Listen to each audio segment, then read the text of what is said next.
ఇక గియ్యాలైతే హై అంటే high protein salad ఒకటి చేసుకుందాం. పెరుగుతోని ఇంకా పన్నీర్‌తోని చేసుకుంటే ఎట్లుంటది, డైట్ ఉన్నోళ్ళకి మంచిగా కడుపు బిండి నిండుతది అన్నట్టు.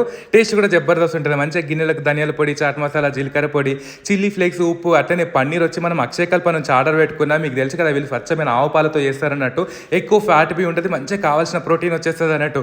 నైట్ పూట ఆర్డర్ పెట్టుకుంటే పొద్దుగాల వచ్చేస్తది. ఇక అలా కలిపేసి ఒక 5 నిమిషాలు నానబెట్టేసి మొత్తం అంతా ఆలివ్ ఆయిల్ వేసుకొని జస్ట్ ఇట్లా గోల్డెన్ బ్రౌన్ వచ్చేసరికి కాల్చుకోవాలన్నట్టు. ఇక మన పెరుగు కూడా అక్షయ కల్పలది ఆవు పెరుగే తీసుకుంటున్నాం. మొత్తం అంత గిన్నెలకు పెరుగు తీసుకొని అందులోకే ధనియాల పొడి, జీలకర్ర పొడి, చాట్ మసాలా, చిల్లీ ఫ్లేక్స్, ఉప్పు సేమ్ మనం అందులో ఏం వేసినామో అదే, కాకపోతే ఇలా ఆరిగానో ఎక్కువ వేస్తాం అన్నట్టు. ఇక అందులో సన్నగా కోసుకుని ఉల్లిగడ్డలు, కీర, టమాటా కావాలంటే పచ్చిమిరపకాయలు వేసుకోవచ్చు అన్నట్టు. ఏమైనా వెజిటేబుల్స్ కూడా కావాలంటే వేసుకోవచ్చు. ఇక మంచిగా ఫ్రై చేసుకుని ఇవి ఉండే కదా పన్నీర్ ముక్కలు, ఇవి వేసేసుకొని కలుపుకొని పొద్దుగాల తిన్నారనుకోరు. ఇక కావాలంటే చియా సీడ్స్ నానబెట్టేసుకొని వేసుకోవచ్చు, డ్రై ఫ్రూట్స్ వేసుకోవచ్చు, ఎట్లనైనా వేసుకోవచ్చు. ఇది ఆల్రెడీ హై ప్రోటీన్.